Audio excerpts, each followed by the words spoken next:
नमस्कार, मैं राकेश परमार और आप देख रहे हैं महत्वपूर्ण मुद्दा। मित्रों, आज का महत्वपूर्ण मुद्दा है कि चुनाव का अब अंतिम चरण रह गया है। 1 तारीख को अगर कोई और बात नहीं हुई तो अंतिम चुनाव हो जाएगा 2024 लोकसभा का। अंतिम चुनाव के पहले इन विषयों पर चर्चा मैं इसलिए कर रहा हूं क्योंकि जब मैं विषय कहता वो चुनाव को प्रभावित करने के श्रेणी में आता। आदर्श चुनाव आचार संहिता में अगर आप कोई राजनीतिक दल नहीं है तो आपको कोई ऐसी बातें नहीं करनी चाहिए जो चुनाव को प्रभावित करें। लेकिन अब यह बात कोई बहुत ज्यादा फर्क नहीं पड़ता है, सिवाय आपको अवेयरनेस लाने के लिए, आपको अवेयर करने के लिए। और मैं यह बात आपको अवेयर करने के लिए कह रहा हूं, आपके जानकारी के लिए कह रहा हूं, आप का ज्ञानवर्धन हो और आप समझें कि हमारे चुनाव में सक्रिय राजनीतिक दल, नेतागण हमारे साथ क्या करते हैं और उनका उद्देश्य क्या होता है।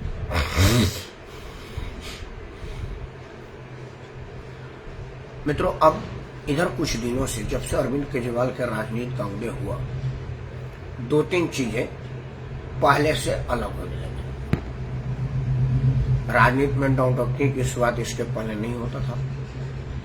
हमने 15 साल शीला दीक्षित का शासन दिल्ली में देखा, उसमें 5 साल शीला दीक्षित के पार्टी के विरोध की सरकार थी। आदरणीय अटल बिहारी वाजपेयी देश के प्रधानमंत्री थे। हम में से किसी को इस बात का ज्ञान नहीं था कि प्रधानमंत्री मुख्यमंत्री के काम में अड़ंगा डालता है, राज्यपाल काम को होने नहीं देता। यह सूचना या घटना या यह बकवास हमको पहली बार तब सुनने को मिला जब अरविंद केजरीवाल दिल्ली का मुख्यमंत्री बना।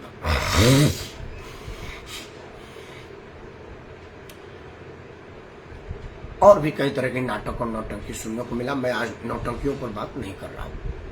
केजरीवाल ने एक योजना दिया दिल्ली को मुफ्त का, और वो योजना इतना ज्यादा कारगर, मारक और घातक साबित हुआ कि अब उसका विकल्प लोगों के पास नहीं है। वो इसलिए नहीं है कि हमने शिक्षा को कभी महत्व दिया ही नहीं, लोगों को शिक्षित किया ही नहीं, क्योंकि यह योजना अमेरिका में नहीं चल सकता, फ्रांस में नहीं चल सकता, ऑस्ट्रेलिया में नहीं चल सकता, क्योंकि वहां लोग जुबान खींच लेंगे बिना राख लगाए, क्योंकि वो पूछेंगे कि इतनी मुफ्त में योजना कहां से आएगा। मुफ्त में बिजली, मुफ्त में पानी, मुफ्त में ये महिलाओं के खाते में पैसा, किसान के खाते में पैसा आएगा कहां से। तो राजनीतिक दल को बताना पड़ेगा कि कहां से आएगा। तो प्रश्न आएगा कि भाई मेरा पैसा तू दे, ऐसा किस कानून में लिखा है? तो अपने तरफ से दे, राजनीतिक फंड से दे, अपने घर से दे, जो IRS ग्रुप में बेईमानी करके किया है, या जो जार सोरस के यहाँ से जो तेरे फंड के लिए आता है पैसा, उसमें से दे। करदाताओं को पैसे से क्यों दे रहा है?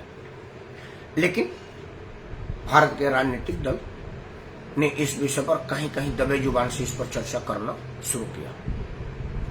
देश दुनिया में सर्वाधिक लोकप्रिय जननायक नरेंद्र मोदी ने कहा कि मुफ्त की राजनीति देश को नुकसान पहुंचाएगी। नौटंकी में पारंगत हासिल करते का केजरीवाल इतना सफाई से लोगों को कहा कि दिमाग में बैठ गया। अंत में अरविंद केजरीवाल के जाल में मोदी को भी फंसना पड़ा और मोदी को भी मुफ्त की योजना का सहारा लेना पड़ा। कांग्रेस मोदी से भी 1 कदम आगे बढ़ गई, केजरीवाल से 4 कदम आगे बढ़ते हुए उसने कहा कि भाई अगर नरेंद्र मोदी 5 किलो आटा देते हैं, मैं 10 किलो दूंगा। अरविंद केजरीवाल 200 यूनिट बिजली देता है, मैं 400 दूंगा, वगैरह वगैरह। अब 1 लाख रुपया सालाना महिलाओं के खाते में टका आपने सुना ही होगा। इन सब बातों को कहने की हिमाकत वो क्यों करते हैं, वो तो आपके सामने स्पष्ट हो गया कि हमको पढ़ने पर जोर नहीं दिया गया, हमारे देश में अवेयरनेस नहीं लाई गई, लोगों को जागरूक नहीं किया गया। मतदान का तरीका ही लोगों को नहीं बताया गया।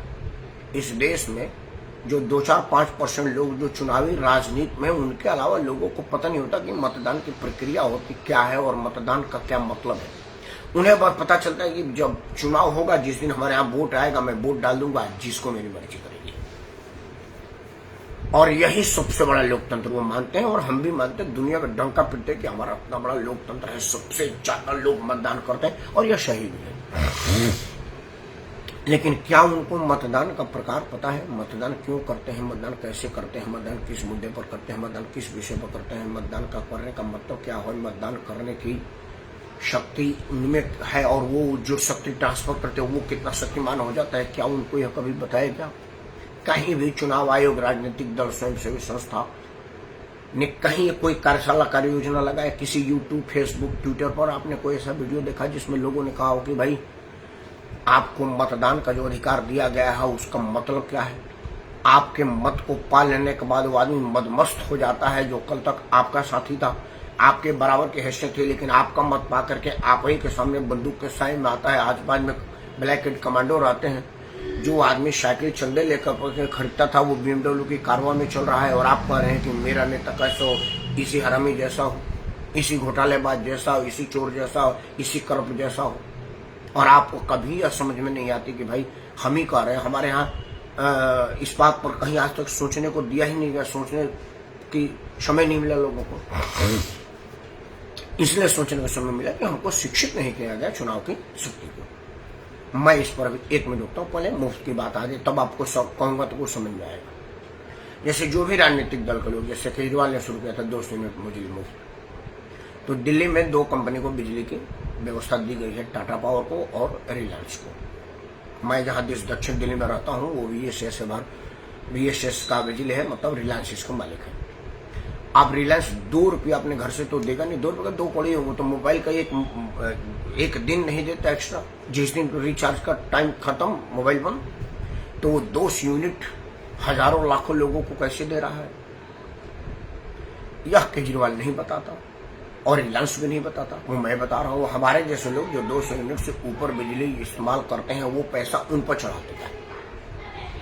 जैसे हमारे घर पहले 150, 200, 300 का बिल आता था, तो खैर मान लीजिए कि वो 150 का था, उसका बिलिंग सिस्टम नहीं था, वो उसका तरीका ठीक नहीं था, मैं माना उसमें बहुत खामियां थी। और प्राइवेट होना बड़ा फायदा किया, उचित भी रहा। प्राइवेट से आज दिल्ली में बिजली बहुत बढ़िया है, नहीं तो पहले बिजली आती नहीं थी, बताती थी कि बिजली आया है, आपको ट्रांसफार्मर के सामने स्टेबलाइजर लगा करके अपने घर में रोशनी बढ़ानी पड़ती थी और हर बार तार टूटा रहता था।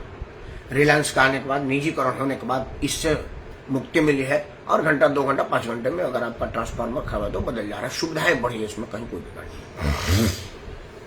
और अगर सुविधाएं बढ़ी है तो कुछ रेट भी बढ़ा है, उसका भी हमें कोई अफसोस नहीं है। लेकिन अफसोस इस बात का है कि वो जो 200 यूनिट का चार्ज होता है वो हम पर चढ़ा दिया जाता है और हमको ये कहा भी नहीं गया कि आपको उस 200 यूनिट लोगों का भार उठाना पड़ रहा है, क्योंकि रिलायंस के बैलेंस शीट में कहीं नहीं लिखा है कि ये जो 200 यूनिट की सब्सिडी हम दे रहे हैं वो अपने फलाने वाले बिजनेस से भरपाई कर रहे हैं या सरकार उनको कोई अलग से सब्सिडी का फंड दे रही है। और अगर सरकार दे रही है, माल हालांकि दे नहीं रही है, दे रही है तो फिर कहाँ, किस फंड से दे रही है, उसके पास पैसा कहाँ से आएगा?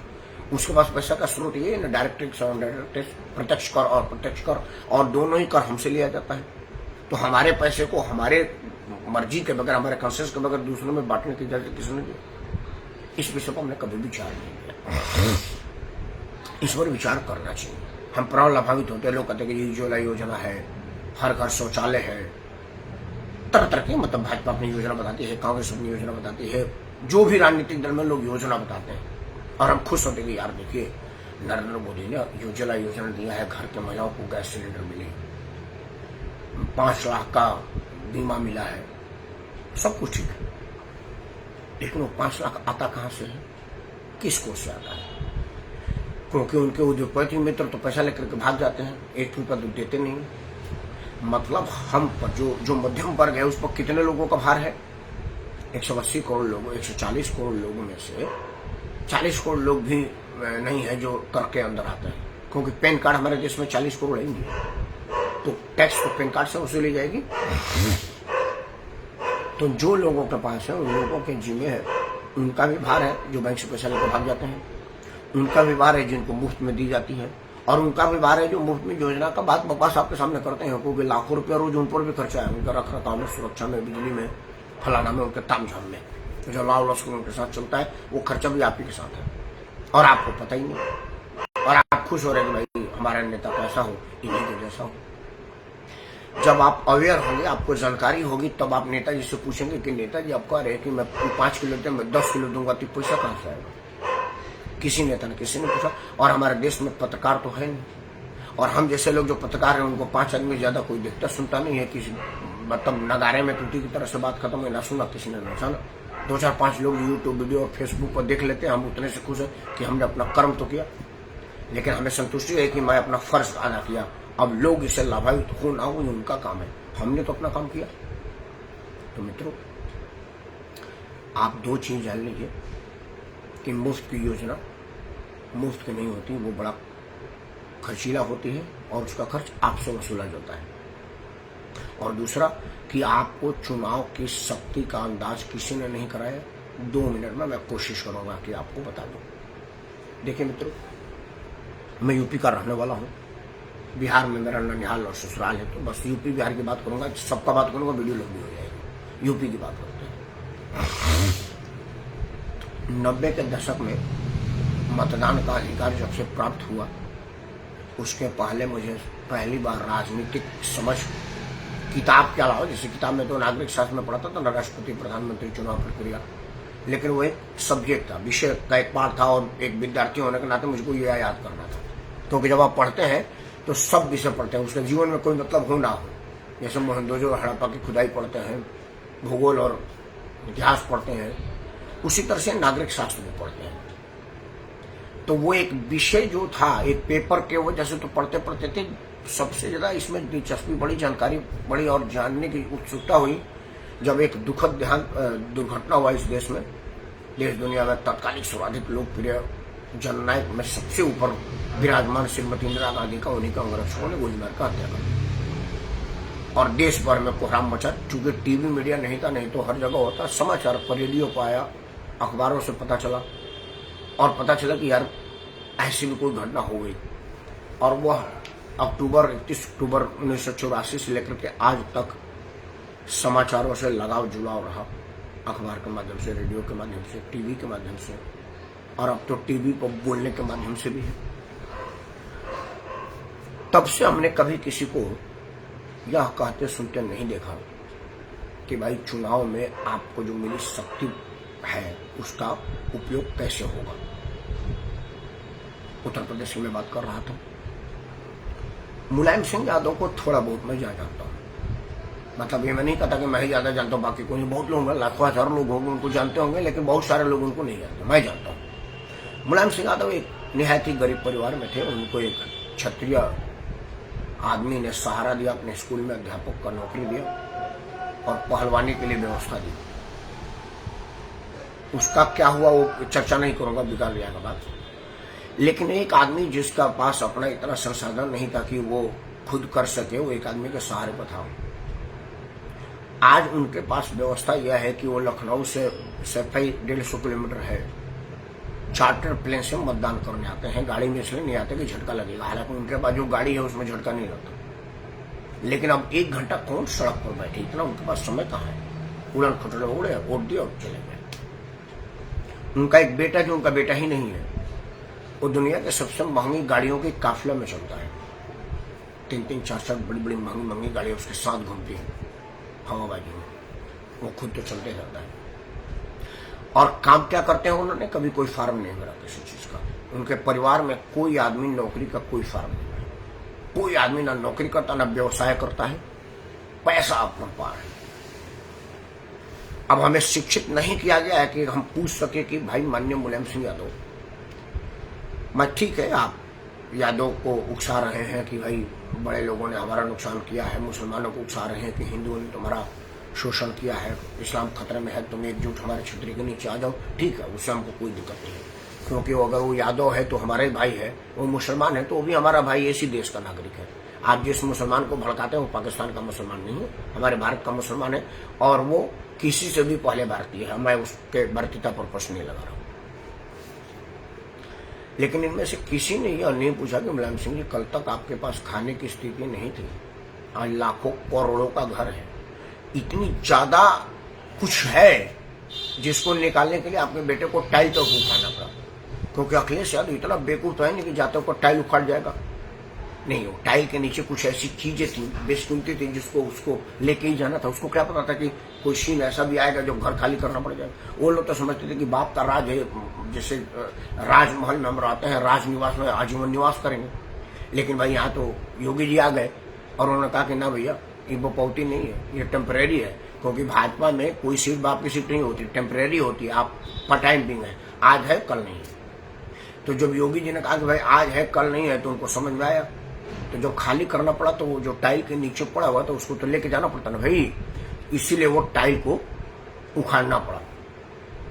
सोचिए कितनी बेशकीमती थी, और कई करोड़ का घर तुरंत ही ले लिया। अखिलेश यादव कोई नौकरी नहीं करते, डिम्पल यादव कोई नौकरी नहीं करते, मुलायम सिंह जी भी कोई नौकरी नहीं करते थे, शिवपाल, रामगोपाल, धर्मेंद्र, उनके परिवार का कोई भी आदमी नौकरी नहीं करता। कईयों के पास तो नौकरी करने की पात्रता नहीं है कि वो कहीं नौकरी कर सके, लेकिन अकूत संपत्ति है। चूंकि मतदाता शिक्षित नहीं है इसलिए वो पूछता नहीं है। वो तो कहता है कि भाई वही रहे, मैं भी वही रू में उड़ दूंगा, वो पिछले मैं पिछड़े में उड़ दूंगा, और बाकी कुछ नहीं सुनता, क्योंकि उसको शिक्षित नहीं किया गया। अब बात बिहार की कर लेते हैं। बिहार में भी 90 के दशक में लालू प्रसाद यादव राजनीति में आए। लालू प्रसाद ने स्वयं बताया कि मैं नहीं कर रहा हूँ, मेरे कान में कहे हो, मैं झूठ बोल रहा हूँ। लालू प्रसाद बताया कि भाई मैं जब पटना में पढ़ने आया तो मेरे पास सहारा कुछ नहीं था। मेरा भाई वेटरनरी अस्पताल के चपरासी थे, और जो चपरासी वार्ड में एक सिंगल नौकरों के लिए कमरा होता है, वो एक सिंगल कमरा था 10 बाई 10 का, और उसमें हम 3 भाई रहते थे और 2 और 5 आदमी रहते थे। मतलब एक आदमी कहीं से 2 फुट जमीन आती थी, जमीन पर चटाई डालकर सोते थे और सो करके पढ़े। एक तो मैं लालू प्रसाद यादव का बहुत बहुत धन्यवाद दूंगा, बहुत बहुत प्रणाम करता हूं कि उस स्तर से वहां पहुंचने की सोच पाए, यही बहुत बड़ी बात। उन्होंने सोचा, ये बहुत मतलब इसकी जितनी तारीफ की जाए कम है। लालू जी ने सोचा। खैर, लालू जी मुख्यमंत्री तक पहुंचे। लालू के परिवार में लालू जी कोई भी नौकरी पाने की पात्रता रखते थे, तब वो नौकरी पाते तो अनकंडीशनल और कंडीशनल वो जा सकते थे, क्योंकि LLB LLM और है, और इन कॉलेज के विद्यार्थी भी रहे।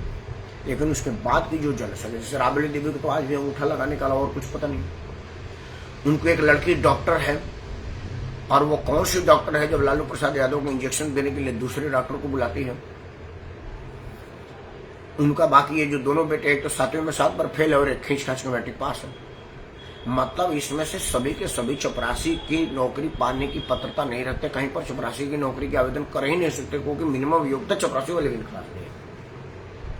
लेकिन ये हेलीकॉप्टर में जन्मदिन मनाते हैं, BMW में घूमते हैं, और रुपया इतना कि इनको खुद ही एक बार में पता नहीं कि कितना पैसा है। उनके बाथरूम में भी 3 टन AC लगा हुआ है, जहां वो हगदे मुड़ते हैं। पता चला क्या कि 64 की 65 AC वो तेजस्वी का घर खाली हुआ था, उसमें मिला था, लगा हुआ था। मतलब वो ऐसे राशि ठाट में रहते हैं, जीवन यापन इनका इस प्रकार है। अब जैसे मैं कहूंगा तो वो कहेंगे कि देखो ये राकेश परमार राजपूत है, क्षत्रिय, और इसी से मुझे लड़ाई लड़नी है। वो नहीं चाहता कि कोई अहिर का बच्चा इसी में सोए। नहीं, मैं चाहता हूं कि देश के 140 करोड़ में जितने अहिर हो, सबके घर में AC लगे, सिर्फ तुम्हारे घर में क्यों? मेरा ये चाहना है। लेकिन तुम उसको 1 मिनट में बदल लो कि ना राकेश ये नहीं चाह रहा, ये चाह रहा है कि अहिर का बच्चा कैसे सोचा। जैसे मायावती नहीं करती है कि इनको पछता नहीं कि कोई दलित की बेटी हार पहने हीरे की। मायावती बात ना होगा। लेकिन चूंकि हमको शिक्षित नहीं किया गया है, इसलिए हमने कभी नहीं पूछा मुलायम सिंह यादव से, लालू यादव से, मायावती से या किसी और से कि भाई कल तक तुम्हारा साइकिल निशान जो था वो इसलिए साइकिल मिला क्योंकि तुम्हारे पास चुनाव में लोगों तक पहुंचने के लिए संसाधन नहीं था, तो तुमने कुछ चंदा इकट्ठा करके एक सेकेंड हैंड साइकिल खरीदा। वो भी नई साइकिल खरीदने भर की पैसा तुम्हारे पास नहीं थी, और आज तुम्हारे पास चार्टर्ड प्लेन में घर आने जाने का व्यवस्था है, और कई किलोमीटर में बंगला है, फार्म हाउस है, और कितना रुपए तुमको खुद ही एक बार में पता नहीं। हमको शिक्षित किया गया होता तो हम ये पूछते, लेकिन हमको पूछने की इजाजत ही नहीं, क्योंकि हमको ये पूछने भर का शिक्षा दिया ही नहीं गया है। ना तो कोई इलेक्शन कमीशन अवेयरनेस में कर, इलेक्शन कमीशन बस महेंद्र धोनी, सचिन तेंदुलकर और अमिताभ बच्चन से कहवा देगी, आपको फोन करवा कर कह लो इलेक्शन कमीशन से सचिन बोल रहा हूँ, मतदान आपका अधिकार है, जरूर दीजिएगा। बस उसका कुरम पूरा हो गया। बसों के पीछे पोस्टर लगा देगी, पहले मतदान फिर जलपान, अखबारों में विज्ञापन छपवा देगी, बस अवेयरनेस कैंप नहीं चला सकती लोगों को कहने के लिए कि आप मतदान करने का पहले अपना अधिकार जानिए कि आपके मतदान से क्या क्या होता है और आपका मतदान क्या क्या कर सकता है। यह नहीं बताता कि आप मतदान किसको दे, कैसे दें।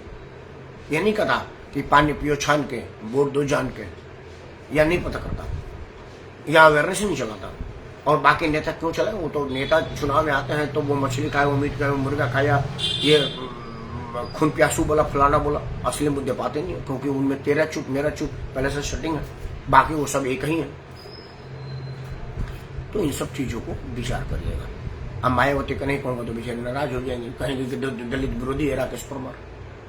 मायावती जी दिल्ली में एक झुग्गी झोपड़ी कॉलोनी है, जे कॉलोनी।